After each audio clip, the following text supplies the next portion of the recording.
Hi, hello, and welcome back to Restring Sunday. It's the series where I take a guitar, restring it, talk a little bit about it, and play it. If you've missed the other episodes, there's a playlist linked in the description, but today we're talking about a guitar that not many people really know of the brand, or if they do know of the brand, they don't know of their electrics, because they don't make electrics.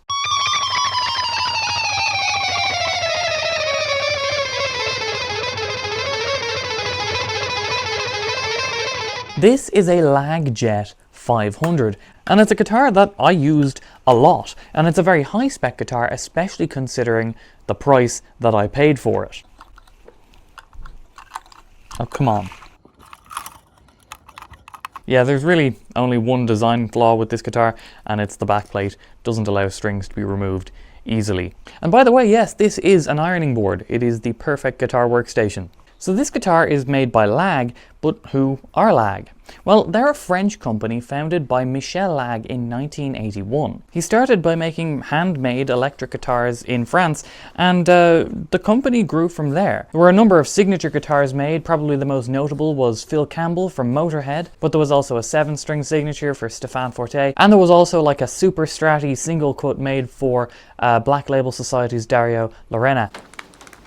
And the electrics were being manufactured all the way up until 2015, 2016, and then it was announced that the factory was no longer making electric guitars. And from memory, it didn't seem like Michel Lag was particularly pleased with this decision, at least not on his Facebook page. After all, Lag originally started out as an electric guitar company, and they had just sort of kind of branched into the acoustic market, and they had been doing well in the acoustic market, but their roots were in electric. But a larger company had bought controlling shares or outright bought Lag, and their decision was to completely stop all electric guitars being manufactured and to solely become an acoustic brand, which was a real shame because Lag made some really nice electric guitars, as I'm going to show you now.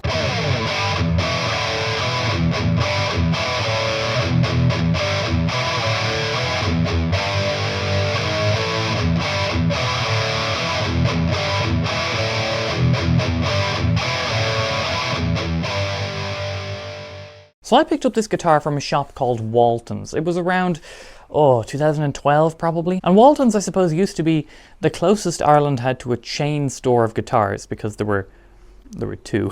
But if you wanted a new Gibson, it was the only place to go because they were the only dealer at the time. And most of the inventory was Gibson and Epiphone, because I think at the time it was when Gibson had really high-priced buy-ins to become dealers. I think they've lessened that down now.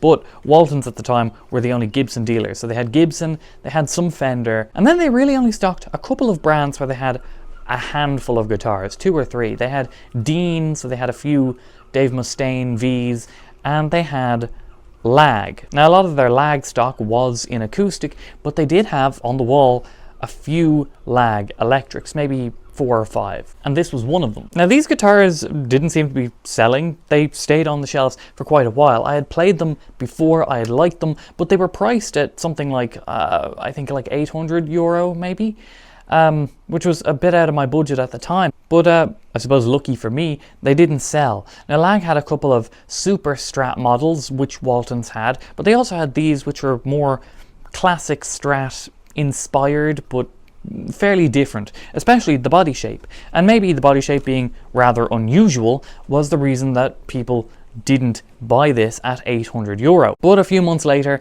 Walton's had a decent sale on these specific guitars, and this is marked down to $199, which is actually insane considering that the pickups in this alone probably come to like $180. So pretty good sale. The pickups are DiMarzio. We've got a DiMarzio Tone Zone in the bridge and some really good DiMarzio Virtual Vintage noise cancelling single coil pickups. I really like these. These are quite good.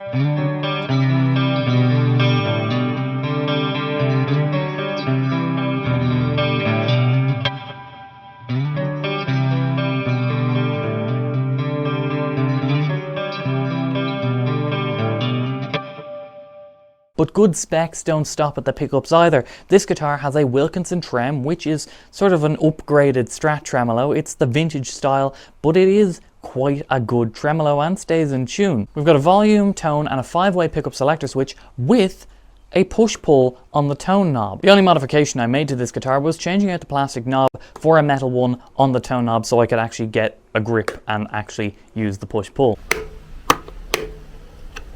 The body is quite small, so it remains rather light, but it is a solid mahogany body. The mahogany itself can be seen where the grey paint has been scratched or dented off by my heavy use of this guitar. And the paint is a matte grey, so it scratches quite a bit easier, but it also shines up where you've been playing it. So places like the forearm bevel are essentially a high gloss finish, while the rest of the guitar is matte. We've got nice upper fret access. The pickguard and trem cavity plates are this kind of metallic coated plastic. That does scratch quite easily, as you can see on the back from just heavy playing with this guitar. I did a few session gigs with this because this was pretty much a 24 fret Strat that was just a little bit more versatile. And speaking of those frets, we've got it on a beautiful looking ebony fretboard. The grain on this looks fantastic. And the neck itself is a Canadian hard rock maple neck. Why is it specifically mentioned that it's Canadian rock maple? I think it's something to do with how cold the winters are,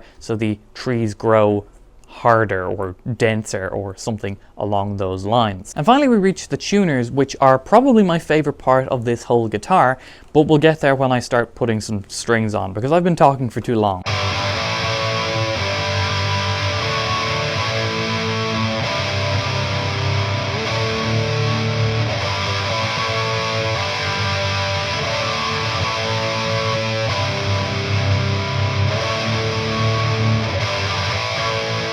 Alright, you know the drill by now, the big old box of D'Addario 10s to 46, and we're going to tune this one to standard, I think. I do have some player circle codes though for you. Here are some on the screen right now, and those are courtesy of some very generous viewers. I love that we've got this this community that shares things. So someone grab the player circle codes off the screen and you'll get some player circle points and you get strings and stuff. Now I'll point out that this guitar is made in China, but it is built to a very high quality. Even at its new price, this was a good deal. And this wasn't even the highest spec one that they made. This was the 500 series. I think the 1000 series was handmade in France, and they had the super quilty maple tops, and you can find them on the second-hand market for significantly less than what they would have ever cost new, like over half price. Reverb affiliate links below if you want to check them out and also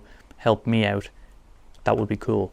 So I want to show you my favorite feature of this guitar ever, and I think every guitar should have this because it's the best. So locking tuners are pretty standard on high-end guitars. They're very convenient, they're very stable, but these go the extra step. These are auto trim locking tuners, and there's only like 2 brands that make these, Planet Waves and I think Schaller make them as well. But here is how easy it is to restring with these. So you pull the string to tension, you lock it with the wheel on the back of the tuner, and then all we do is we tune it up until it reaches a little tension point, and then keep going, keep going. It cut off the excess string. That is 1 string on. How cool is that? Honestly, it should be on every guitar. It is the best. Like, you can restring in seconds. This is going to be a really, really quick restring. It's actually just held up because I'm waffling. So I think it's actually really a shame what happened to Lag. They're still a brand. They still are somewhat active, but they're just in the acoustic market. And I think they were doing some really cool stuff with the electrics. This is such a high spec guitar at a price that was more than reasonable, even brand new. I've never played the French made ones, but I'm sure they're fantastic. I suppose the one negative is the body shape is sort of ambiguous, I guess. You're probably not going to play black metal on this. It doesn't really deliver that image. You're probably not even going to play the super fast shred stuff, even though this can absolutely do it. I think the body shape is what kind of holds it back.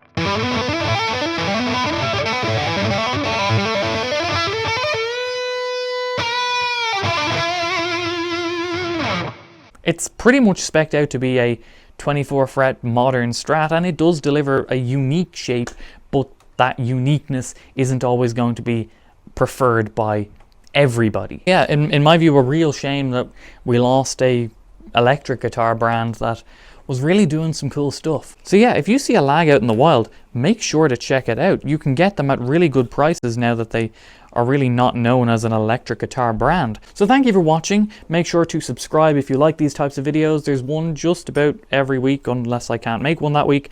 And I will see you next time. Oh, and there's a playlist for these types of videos as well in the description, maybe on screen at the end, as well as the subscribe button. Anyway, bye bye.